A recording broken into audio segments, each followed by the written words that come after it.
Yes तो बेटा आज हम लोग आज की क्लास स्टार्ट करते हैं अपनी।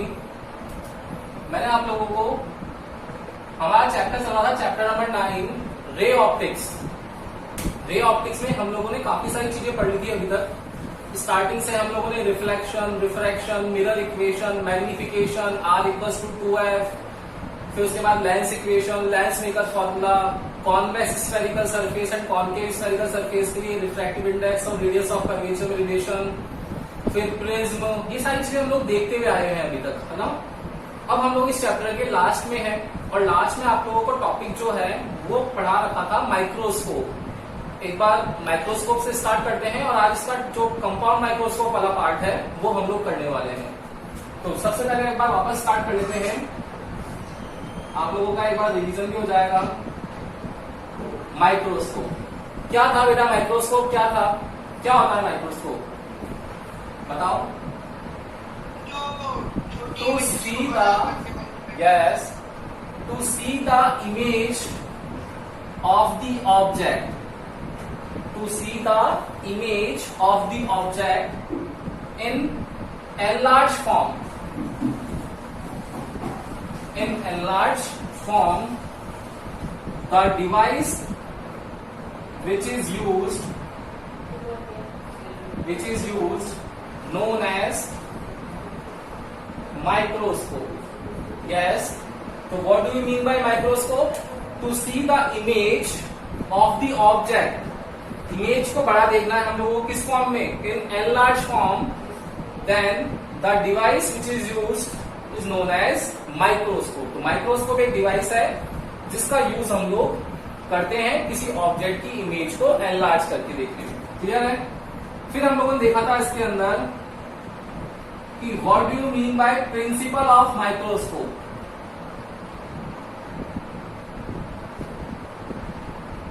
तो प्रिंसिपल ऑफ माइक्रोस्कोप क्या था बेटा?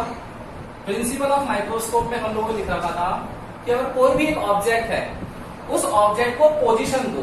क्या? when an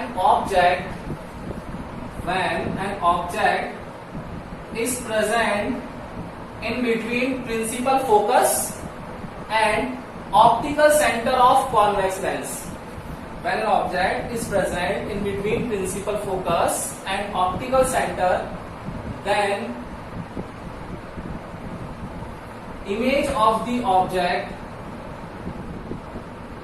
will be कैसी होगी? फर्स्ट उसकी प्रॉपर्टी होगी virtual, second erect and third is enlarged. When an object is present in between F and O, then image of the object will be virtual, erect and enlarged. This is the principle of microscope. तो किसी भी object को अगर हम लोग रख दें F और O के बीच में तो वो प्रिंसिपल होगा किसका? माइक्रोस्कोप का। पहली चीज, अभी तक हम लोग जितने डायग्राम देखते हुए आए हैं उसमें हम लोगों ने ऑब्जेक्ट को कहां रखा था? देखो उधर देखा, ध्यान से देखना। एक बार बता देता हूं आप लोगों को, वापस रिवीजन हो जाएगा कि अगर आप लोगों के पास में एक लेंस है, इस लेंस की ये प्रिंसिपल एक्सिस है, ये इसकी ऑप्टिकल एक्सिस है। ऑप्टिकल एक्सिस और प्रिंसिपल एक्सिस जहां एक दूसरे को इंटरसेक्ट करती है वो ऑप्टिकल सेंटर होता है। ये इसका प्रिंसिपल फोकस पॉइंट है। अगर मैं ऑब्जेक्ट को बियॉन्ड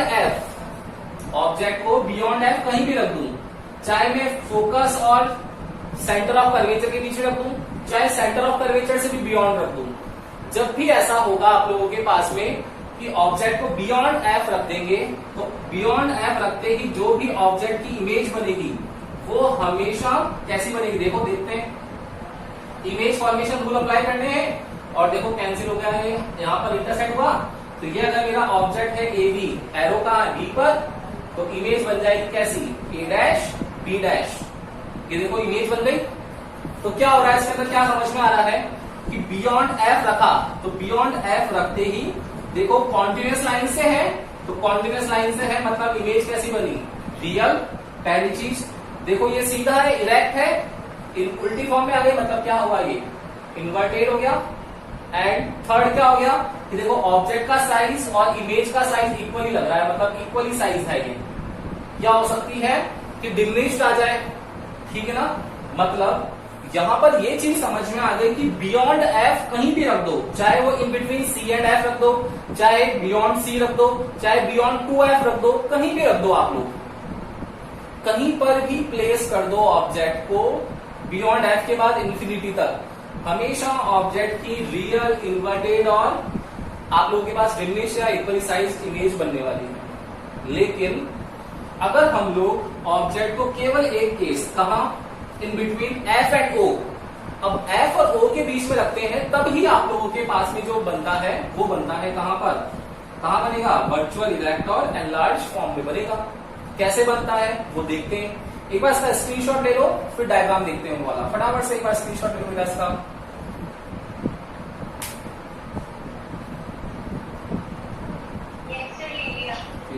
अब देखना, अब देखो इसी को, ये डायग्राम हो सकता है क्या सही? बिल्कुल सही नहीं है, ये तो प्रॉपर्टी आई नहीं हमारी, मतलब ये डायग्राम हमारा इस कॉन्सेप्ट के अकॉर्डिंग रॉन्ग हो गया। तो राइट डायग्राम क्या होगा, इस ऑब्जेक्ट को उठा करके कहां लेके आ जाए, एफ और ओ के बीच में लेके आ जाए। देखो कैसे लेके आते हैं एफ और ओ के बीच में बेटा,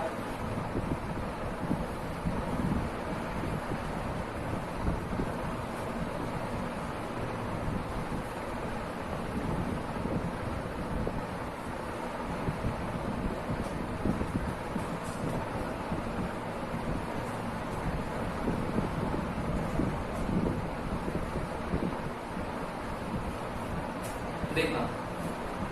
तो अब मैंने वापस क्या कर लिया, मेरा एक बार कॉन्वेक्स लाइंस ड्रॉ कर लिया।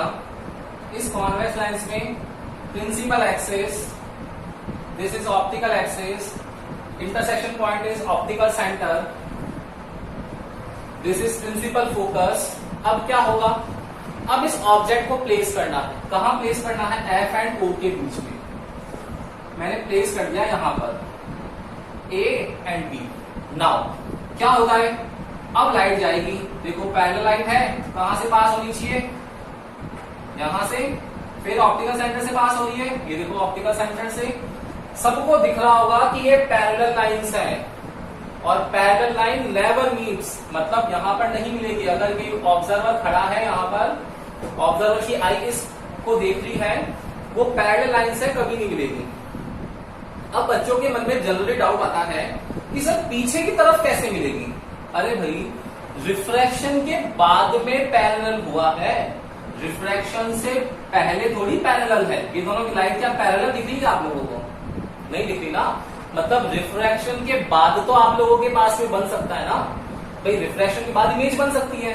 तो क्या होगा बेटा, अब इसको हम लोग पीछे की ओर इंक्रीज कर देंगे, एक्सटेंड करेंगे। ये देखो ये कर दिया हम लोगों ने, तो जहां भी ये मिलेगी, ये मिल गई यहां पर, जहां भी मिलेगी वहां हमारे पास में इमेज बन जाएगी, ए डैश बी डैश बन जाएगी।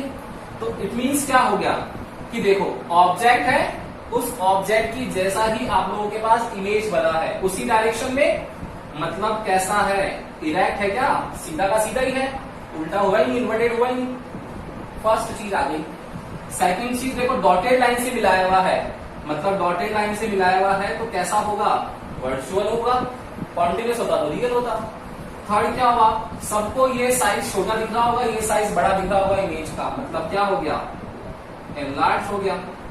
हम लोगों ने प्रिंसिपल ऑफ माइक्रोस्कोप को अचीव कर लिया कि अगर ऑब्जेक्ट को एफ और ओ के बीच में रखते हैं तो ऑब्जेक्ट की जो इमेज बनती है वो इरेक्ट, वर्चुअल एंड एनलार्ज बनती है। क्लियर है क्या? कोई दिक्कत किसी को? बोलो बेटा। नहीं है ना? एक बार इसका स्क्रीनशॉट ले लो। और अब हम लोग चलते हैं टाइप्स ऑफ माइक्रोस्कोप पे। तो टाइप्स ऑफ माइक्रोस्कोप कितने हैं?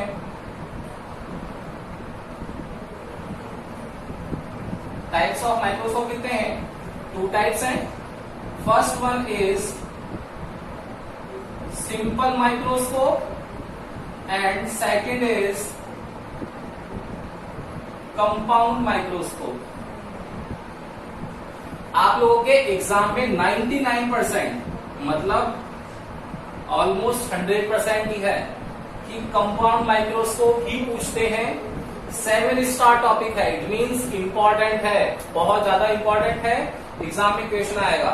और सिंपल माइक्रोस्कोप क्या है? सिंपल माइक्रोस्कोप तो यही है, सिंपल माइक्रोस्कोप सीधा सा ये है, मतलब प्रिंसिपल ऑफ माइक्रोस्कोप को सिंबल ऑफ माइक्रोस्कोप में आप लोग लिख सकते हो, कोई दिक्कत नहीं आएगी। दिक्कत अब कहाँ आने वाली है? कंपाउंड में। क्यों? क्योंकि कंपाउंड की जो क्वालिटी होती है वो बेटर होती है, तो बेटर क्वालिटी होती है, बेटर रिजोल्यूशन होता है, उस वजह से यहाँ पर कंपाउंड माइक्रोस्कोप थोड़ा सा टफ भी पड़ता है आप लोगों के, और आप लोगों को यहाँ पर एग्जाम में चांसेस भी इसी के आते हैं, क्योंकि इसका कॉन्सेप्ट इसी में इंक्लूड होता है। तो आज हम लोग पढ़ने वाले हैं कंपाउंड माइक्रोस्कोप, पहली चीज। दूसरी चीज बेटा, ये टॉपिक बड़ा है तो एग्जाम में 5 मार्क्स का आता है। 5 मार्क्स के चैप्टर में आप लोगों का 2 मार्क्स तो केवल और केवल डायग्राम ड्रॉ करने का है। सोचो कितना बड़ा वेटेज डायग्राम का है। इट मींस डायग्राम की इंपॉर्टेंस ही बहुत ज्यादा है, तो डायग्राम ध्यान से सीखना इसका कंपाउंड माइक्रोस्कोप का, और देन उसके बाद 3 नंबर का इसका डेरिवेशन होता है। तो 2+3 का इसमें कंपाउंड माइक्रोस्कोप चलता है। करें स्टार्ट कंपाउंड माइक्रोस्कोप। तो अब हम लोग पढ़ने वाले हैं कंपाउंड माइक्रोस्कोप। देखना बेटा,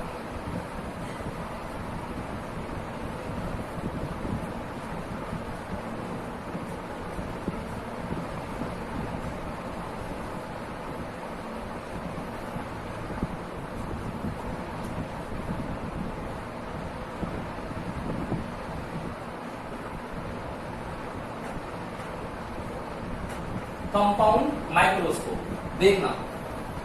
इस कंपाउंड माइक्रोस्कोप जो होता है वो कंस्ट्रक्ट होता है 2 कॉन्वेक्स लेंस से। कितने लेंस से? 2 कॉन्वेक्स लेंस से। इसमें फर्स्ट जो लेंस होता है इसको ऑब्जेक्टिव लेंस या ऑब्जेक्ट लेंस भी बोलते हैं। क्यों? क्योंकि इसके यहां ऑब्जेक्ट रखा हुआ होता है, तो लेंस के लिए L लगा दिया, ऑब्जेक्टिव के लिए LO लगा दिया। एक प्रिंसिपल एक्सिस बना लेंगे, ये प्रिंसिपल एक्सिस बना दी, एक ऑप्टिकल एक्सिस बना देंगे, ये ऑप्टिकल एक्सिस हो गई, ये हमारा ऑप्टिकल सेंटर हो गया, ये हमारा प्रिंसिपल फोकस हो गया। अब सोचो, एक जनरल कॉमन सेंस है कि मुझे इस ऑब्जेक्ट को देखना है, तो बेटा ऑब्जेक्ट को देखना है तो एक तो मैं देखूंगा ओपन आइज से इसको, एक मैं देखूंगा लेंस से। बताओ इस ऑब्जेक्ट को देखना बेटर किस में है, ओपन आइज से या लेंस से? बताओ। लेंस से देखना बेटर है ना? क्यों? क्योंकि लेंस से हम लोगों को क्या होगा, इसका एक एक पिक्सल दिखेगा, इसका हम लोग क्लियरली विजन देख पाएंगे। बोलो आ रही ना चीज समझ में? ऑब्जेक्टिव लेंस यहां पर यही काम करता है कि उस जो ऑब्जेक्ट को ले रखा है उसकी क्लियर इमेज को फॉर्म करेगा। तो क्लियर इमेज फॉर्म करेगा, इट मींस ऑब्जेक्ट को कहां प्लेस करना पड़ेगा? ऑब्जेक्टिव लेंस के लिए बियॉन्ड F करना पड़ेगा। तो बियॉन्ड F हम लोगों ने ऑब्जेक्ट को प्लेस कर दिया AB को। क्या होगा बेटा यहां से ऐसे कि लाइट जाएगी, ठीक है, वो इंसिडेंट लाइट है, कहां से पास होगी इंसिडेंट लाइट? कहां से पास होने वाली है? प्रिंसिपल फोकस से, ये देखो पास हो गई। दूसरी चीज क्या होगा? ऑप्टिकल सेंटर से, ये देखो ऑप्टिकल सेंटर से पास होगी, और ये यहां पर इंटरसेक्ट होगी। ये आप लोगों के पास में इस ऑब्जेक्ट AB की इमेज बन गई A' B'। क्लियर? ऑब्जेक्ट है तो ऑब्जेक्ट की डिस्टेंस कितनी होती है? लेंस के पीछे इसलिए -u, ऑब्जेक्टिव लेंस इसलिए u0। फिर इमेज बना तो इमेज की डिस्टेंस क्या होती है? प्लस का v, ऑब्जेक्टिव लेंस से इसलिए vo। क्लियर? तो इस ऑब्जेक्ट की क्लियर इमेज बन गई A' B'। अब क्या करना है हम लोगों को?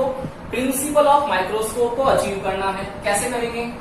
कि अब हम लोगों ने क्या करा, यहां पर एक लेंस ले लिया, वो दूसरा लेंस है मेरे पास, उस लेंस को बोलते हैं हम लोग क्या?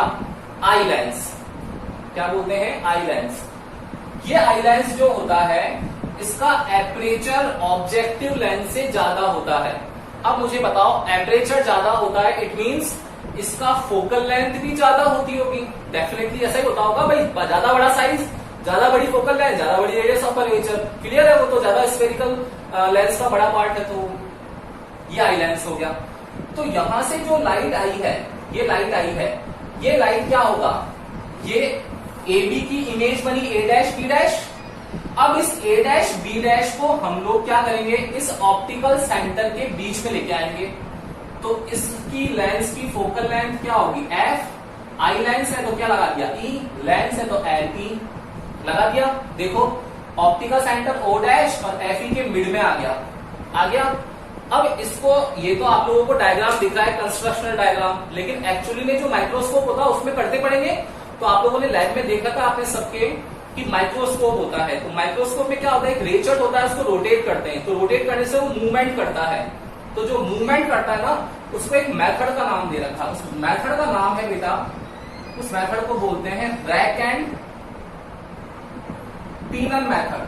क्या बोलते हैं, रैक एंड पिनन मेथड। कुछ भी नहीं है, अजीब सा नाम है रैक एंड पिनन मेथड। समझना क्या है कि ये इमेज जो होगी, इस ऑब्जेक्ट की इमेज कहीं भी बन सकती है, इस ऑब्जेक्ट की इमेज कहीं भी बन सकती है, लेकिन उस इमेज को मुझे ऑब्जेक्ट जैसे बिहेव करवाना है। तो इस ऑब्जेक्ट को इस इमेज को ऑब्जेक्ट जैसे बिहेव करवाना है, तो मुझे उसको मूविंग करके फोकल लेंथ और ऑप्टिकल सेंटर के मिड में लेके आना पड़ेगा। तो मिड में लाने के क्या करेंगे, उस लेंस को आगे पीछे शिफ्ट करेंगे। तो जो शिफ्ट करने वाला काम है वही मेरा कौन सा मेथड है, रैक एंड पिनन मेथड है। आगे और सबको समझ में है ना।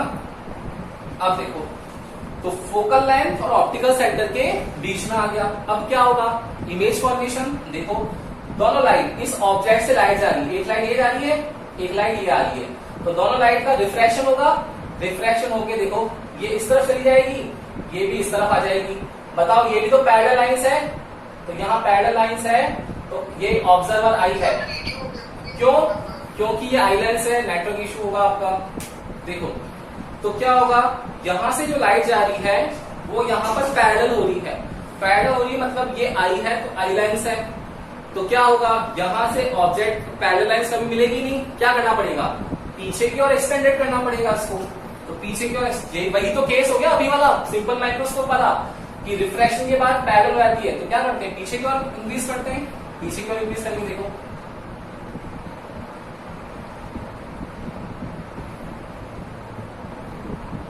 देखो यहां मिल गए तीनों। तो ये इस ऑब्जेक्ट की इमेज बन गई। ये इमेज थी खुद भी, लेकिन इसने बिहेव किया एज ए ऑब्जेक्ट, और इस ऑब्जेक्ट की फाइनल इमेज यहां बन गई। तो A double dash B double dash is my final image. देखो ये इन्वर्टेड था, इसका इन्वर्टेड आया, मतलब सीधे का सीधा हो गया। तो क्या हुआ, ये इरेक्ट हुआ या नहीं हुआ, बिल्कुल हुआ इरेक्ट। देखो डॉटेड लाइन से है, तो क्या बना होगा, ये वर्चुअल बना होगा। थर्ड चीज क्या है बेटा, कि देखो इसका साइज और इसका साइज बड़ा है, मतलब एनलार्ज होगा। देखो प्रिंसिपल ऑफ माइक्रोस्कोप को अचीव कर लिया क्या हम लोगों ने। तो erect, virtual and enlarge image form हो गई ए डैश बी डैश की, A double dash B double dash. सबको समझ में आ गया क्या डायग्राम, बोलो। किसी को भी डाउट है तो बोलना बेटा यहां तक। यस बोलो, यस और नो। अब देखना, इस ए डैश बी डैश का इमेज बन गया A double dash B double dash. अब हम लोग यहां पर क्या निकालते हैं, कंपाउंड माइक्रोस्कोप। मैंने समझाया था माइक्रोस्कोप का मैग्नीफाइंग पावर निकालेंगे। तो मैग्नीफाइंग पावर लिखेंगे हम लोग, और मैग्नीफाइंग पावर क्या होता है, एनपी। क्या बताया था मैंने, मैग्नीफाइंग पावर क्या होता है, एंगल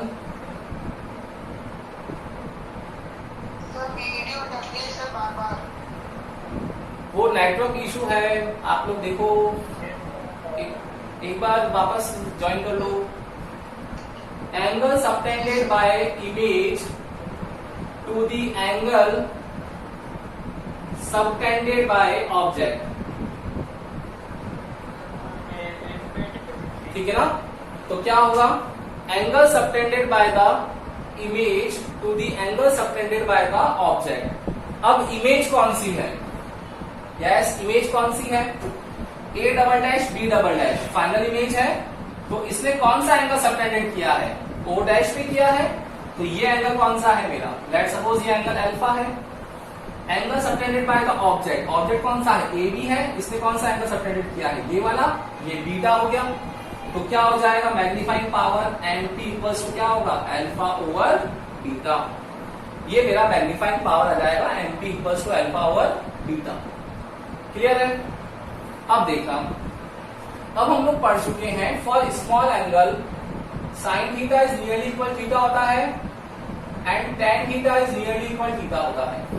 तो sine theta nearly equal theta and tan theta nearly equal theta, मतलब यहाँ पर हम लोगों को अल्फा और बीटा की वैल्यू निकालनी चाहिए। अल्फा देखो, बीटा देखो, तो हमारे पास हाइपोटेनस तो है नहीं, क्या क्या गिवन है, परपेंडिकुलर और बेस ही होता है। तो परपेंडिकुलर और बेस के लिए कौन सा फैक्टर होगा, साइन या टेन थीटा, टेन थीटा। तो हम लोग यहाँ क्या करेंगे, टेन थीटा की फॉर्म लिख लेंगे। तो इसको अगर हम लोग लिखते हैं फॉर स्मॉल एंगल, तो टेन अल्फा को लिख सकता हूँ टेन अल्फा, और इसको लिख सकते हैं हम लोग टेन बीटा। मतलब मुझे टेन अल्फा और टेन बीटा निकालना है इस डायग्राम के अंदर, उनकी वैल्यूज को रखना है, तो मैग्नीफाइंग पावर की वैल्यू आ जाएगी। बोलो ठीक है ना। तो एक स्क्रीनशॉट ले लो उसका, और फिर इसका डेरिवेशन स्टार्ट करते हैं मैग्नीफाइंग पावर का। तो हम लोग पढ़ रहे थे मैग्नीफाइंग पावर के बारे में। मैग्नीफाइंग पावर होती है MP equals to angle subtended by the image to the angle subtended by the object. MP equals to alpha और beta, tan alpha tan beta, हम लोग ये लिख लेंगे। अब इसके बाद में आप लोगों का कंपाउंड माइक्रोस्कोप का डेरिवेशन स्टार्ट होगा। डेरिवेशन में देखना अल्फा और बीटा हम लोगों को लिखना है।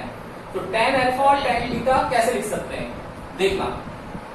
यस देखो, यस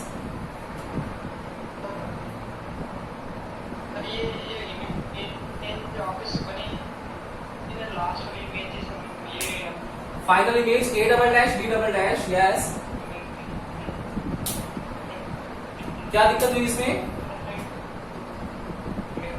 वापस देखना एक बार, इधर देखो भाई, A डैश B डैश है, इससे दो लाइट्स गई आप लोगों के पास में। देखो तो लोग जब दो लाइट गई है यहां से, तो ये तो सिंपल माइक्रोस्कोप वाला ही तो कॉन्सेप्ट हो गया कि सिंपल माइक्रोस्कोप में ऑब्जेक्ट को प्लेस किया था फोकल लेंथ और ऑप्टिकल सेंटर के बीच में। तो फोकल लेंथ और ऑप्टिकल सेंटर के बीच में इसको प्लेस कर दिया, तो A डैश B डैश आप लोगों के पास इमेज आ गई। अब ये इमेज किसकी थी, इस ऑब्जेक्ट की। लेकिन जैसे इसको रैक एंड पिनल मेथड से सेट किया F और O के बीच में, तो ये मेरी इमेज बिहेव करने लग गई एज ए ऑब्जेक्ट। तो यहां से लाइट गई, अब आफ्टर रिफ्लेक्शन क्या होता था, पैरेलल होती थी, देखो पैरेलल हो गई। तो क्या होगा, इस लाइट को पीछे की ओर एक्सटेंड करना पड़ेगा। तो पीछे की ओर कहीं पर भी बन सकता है, जहां भी आप लोगों के पास इमेज बन जाएगी वो A dash A double dash B double dash होगा, इस ऑब्जेक्ट की इमेज होगी। ये ऑब्जेक्ट इन्वर्टेड है, ये भी इन्वर्टेड है, तो इन्वर्टेड का इन्वर्टेड मतलब इरेक्ट हुआ, ये इरेक्ट हो गया। डॉटेड लाइंस है, वर्चुअल है, इससे साइज में बड़ा है, इसका मतलब एनलार्ज है। ठीक है, अब देखना for ten alpha, tan alpha कैसे निकालेंगे, टेन अल्फा कौन सा है, angle subtended by the image.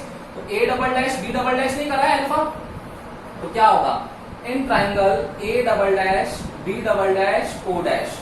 बताओ मुझे इस ट्राइंगल में निकाल सकते हैं क्या, तो आप लोगों का जवाब आना चाहिए नहीं, नो। क्यों नहीं निकाल सकते हम लोग, क्योंकि ये तो बेटा वर्चुअल ट्राइंगल है ना। वर्चुअल ट्राइंगल क्या किसी ने देखा है क्या, देखा है क्या, नहीं है ना भाई। इमेज वर्चुअल बनी तो बना सकते हैं क्या, नहीं बना सकते ना। मतलब किससे बनाना पड़ेगा, रियल वाले से। तो यहाँ पर ये देखने समझ में आ रहा है कि अगर ऑब्जर्वर यहाँ है, तो A dash B dash O dash एक रियल ट्राइंगल है, A double dash B double dash O dash virtual triangle है। तो इन दोनों ट्राइंगल्स में से एक रियल है, एक वर्चुअल है, लेकिन उन दोनों के लिए एंगल अल्फा जो है क्या है, कॉमन है, सेम है। मुझे तो अल्फा तो निकालना है, तो मैं अल्फा क्या A dash B dash O dash में से भी तो निकाल सकता हूँ, बिल्कुल निकाल सकते हैं। तो देखो instead of A double dash B double dash O dash क्यों नहीं लेंगे, क्योंकि ये वर्चुअल है। तो रियल ट्राइंगल कौन सा लेंगे, इसकी जगह लिखेंगे हम लोग A dash B dash O dash.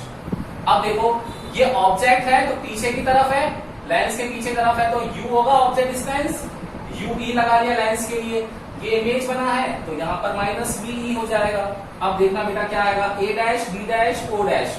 तो triangle A dash B dash O dash में क्या होगा, tan alpha. Yes, tan alpha कितना आएगा हमारे पास, A dash B dash perpendicular upon base upon A dash O dash, A dash O dash कितना हो गया, A dash B dash A dash O dash कितना है, minus UE। And for tan beta, tan beta के लिए क्या होगा, कौन सा ट्राइंगल टेन बीटा के लिए, in triangle beta ABO, in triangle ABO। तो ABO में क्या आएगा, tan beta equals to AB over AO, AB over AO। तो AB ओवर AO की वैल्यू कितनी है, देखो AO कितना है माइनस यू नॉट, लेकिन मैंने आप लोगों को समझा रखा है कि 10th क्लास में आप लोगों ने पढ़ा था कि किसी भी ऑब्जेक्ट को इमेज फॉर्म में क्लियरली देखना है तो ऑब्जेक्ट मेरा लीस्ट डिस्टेंस ऑफ विजिबिलिटी पे प्रेजेंट होना चाहिए, और least distance of visibility 25 centimetre थी आप लोगों की। मतलब ये ऑब्जेक्ट मेरा कहां होना चाहिए था, डी पर, मतलब यू नॉट और डी क्या हो गए, इक्वल हो गए, पीछे की तरफ इसलिए क्या लगा दिया मैंने माइनस डी, इट मींस एओ कितना है मेरा माइनस डी है। तो वैल्यू लिख लेंगे मैग्नीफाइंग पावर की, देयरफॉर एनपी इक्वल्स टू क्या था tan alpha upon tan beta, tan alpha कितना आया a dash b dash upon minus UE, tan beta कितना आया ab upon minus b, minus से माइनस कैंसिल हो गया, तो मैग्नीफाइंग पावर आ गया a dash b dash over ab multiply by d over ue, ये अपने पास मैग्नीफाइंग पावर आ गया। अब देखो again a dash b dash over ab, ये क्या मिरर इक्वेशन लेंस इक्वेशन में भी आया था क्या, ab over a dash b dash. तो क्या करते थे, जब भी ab over a dash b dash आता है हम लोग दो ट्राइंगल लिखते हैं, उनमें दो चीजें लिखते हैं, एक 90 डिग्री और दूसरा वर्टिकल अपोजिट एंगल, सब में ये लिखते हुए आए हैं, तो ट्राइंगल ले लेंगे और उनकी वैल्यू निकाल लेंगे, ठीक है ना। तो एक बार इसका स्क्रीनशॉट ले लो, फिर इसके आगे चलते हैं, इसको इक्वेशन ले लेंगे हम लोग फर्स्ट, इसमें वैल्यू रख देंगे हम, यस लिया स्क्रीनशॉट। अब देखना इसमें हम लोगों को वैल्यू लिखनी है बेटा, तो कैसे लिखेंगे वैल्यू,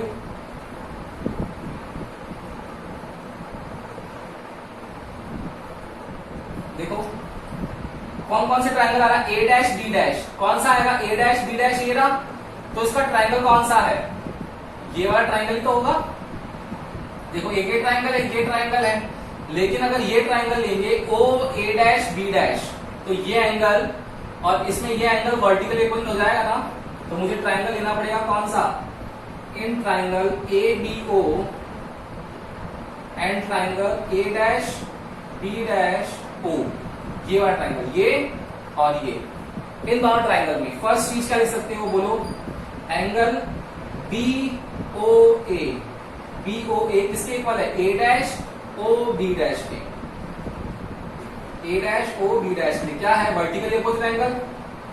दूसरा क्या लिख सकते हैं, B A O, B A O equal है किसके, O A dash B dash के, O A dash B dash के क्या है 90 degree, therefore by angle angle similarity criterion triangle ABO is similar to triangle A dash B dash O, similar आ गया, ratio लिखेंगे, ratio क्या लिखेंगे, therefore देखना इस ट्राइंगल में ए डैश बी डैश किसके इक्वल है, ए बी के, तो A dash B dash over A B, फिर base O A dash upon O A, O A dash upon O A, देखो A dash B dash upon A B आ गया क्या, इसकी वैल्यू किसके इक्वल आ रही है, ओ ए डैश अपॉन ओ ए के। अब ओ ए डैश कितना है, ओ ए डैश कितना है वी ओ, ये वी ओ ए कितना है, ओ ए कितना है माइनस यू नॉट, देखो लिख देगा वैल्यू, तो इक्वेशन फर्स्ट में वैल्यू पुट करेंगे, तो therefore from equation first magnifying power MP equals to कितना आ जाएगा, A dash B dash upon A B, तो यह आ जाएगा minus B not upon U not multiply by D upon U B, ये मेरा मैग्नीफाइंग पावर का फॉर्मूला आ गया। क्लियर है, कोई भी दिक्कत है तो बोलो बेटा इसमें, यहां तक नहीं है ना, कि मैग्नीफाइंग पावर जो है वो MP equals to minus v not by u not multiply by D by u, यहाँ ए डैश बी डैश में इक्वेशन में वैल्यू रख ली और आंसर निकाल लिया, ये मैग्नीफाइंग पावर आ गई।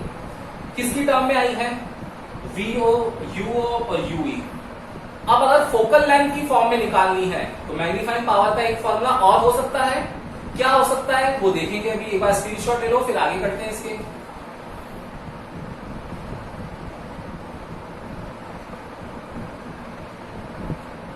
यस ले लिया स्क्रीनशॉट। अब देखना, अब मुझे यहां पर फोकल लेंथ की फॉर्म में लिखना है, तो फोकल लेंथ की फॉर्म में क्या आ जाएगा बेटा,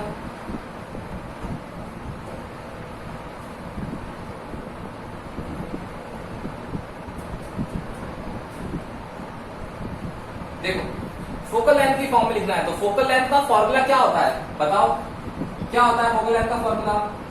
because we know that length equation 1/f equals to 1/v minus 1/u होता है फोकल लेंथ। अगर हम लोग इसको लेंस इक्वेशन के लिए लिखेंगे तो लेंस में आई लेंस में कितना है F E V E U ई, ठीक है। अब देखो, अब ध्यान से देखना, मैंने बोला है कि जब ऑब्जेक्ट मेरा ए बी जो है वो लीस्ट डिस्टेंस ऑफ विजिबिलिटी में प्रेजेंट होना चाहिए, तो जब मैंने 25 सेंटीमीटर पे मेरा ऑब्जेक्ट रख दिया तो बताओ फाइनल इमेज बनेगी वो भी कहां बनेगी? 25 सेंटीमीटर पे तो बनेगी क्लियरली, डिस्टेंस ऑफ विजिबिलिटी। मतलब मेरा जो वीई होना चाहिए वो भी किसके इक्वल होना चाहिए? लीस्ट डिस्टेंस ऑफ विजिबिलिटी के। मतलब मैं यहां पर वीई जो है मेरा वो कितना है? -d है। रख लेंगे हम लोग वैल्यूज, तो 1/fe v की जगह रखेंगे हम लोग -d माइनस यूई कितना है? पीछे की तरफ है, तो -1/-ue। अब देखो d/ue लेके आना है, मैं यहाँ d/ue के क्या करूं? मल्टीप्लाई कर दूं, तो देखना इक्वेशन को मल्टीप्लाई कर देंगे क्या आ जाएगा बेटा? d/fe d/-d, ये माइनस माइनस प्लस हो गया, d/ue। देखो कैंसिल हो गया, तो d/ue कितना आ गया? इससे d/ue आ जाएगा इसके यहाँ पर, ये -1 इधर भेजेंगे तो कितना आएगा? 1 प्लस d/fe। ये d/ue की वैल्यू आ गई 1 प्लस d/fe। ये देखो d/ue है ना, तो इससे मैग्नीफाइंग पावर का एक फॉर्मूला क्या हो गया? मैग्नीफाइंग पावर आ गई np equals to -v0/u0 1 plus d/fe is my second answer. First क्या है मैग्नीफाइंग पावर का? -v0/u0 d/ue। जब आप लोगों को क्या दे रखा हो? ue दे रखा हो, ऑब्जेक्ट डिस्टेंस दे रखी हो बाय आई लेंस, अगर फोकल लेंथ दे रखी है तब आप लोग लगा लोगे क्या? एफ वाला फॉर्मूला। क्लियर है ना? किसी को भी कोई दिक्कत है तो बोलो, यहां तक नहीं है।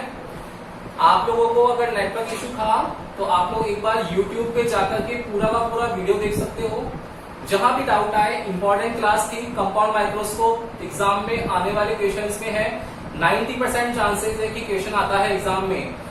तो डेरिवेशन इंपॉर्टेंट है, 2 मार्क्स का डायग्राम है, डायग्राम की प्रैक्टिस करना। डायग्राम की प्रैक्टिस मैक्सिमम ये तो हो जाती है आप लोगों से, ये वाली नहीं होती है, क्योंकि इससे आप लोगों की इमेज नहीं बनती है फाइनली। तो आप लोगों को ये ज्यादा प्रैक्टिस करनी है। तो 2 मार्क्स डायग्राम के और 3 मार्क्स का डेरिवेशन, जिसमें दोनों फॉर्म निकालनी पड़ेगी, यूई के फॉर्म में भी और एफई के फॉर्म में भी। क्लियर है? तो डाउट आए तो एक बार वीडियो देखना पूरा आज की डेट में। कल आप लोगों का टेलीस्कोप टॉपिक स्टार्ट होगा, वो भी इंपॉर्टेंट है, सेम ऐसा ही होगा डेरिवेशन। तो आज की क्लास समझे बिना वो नहीं समझ पाओगे आप लोग टेलीस्कोप। ओके, तो वीडियो देखना, ठीक है? कल मिलते हैं हम लोग। Good day.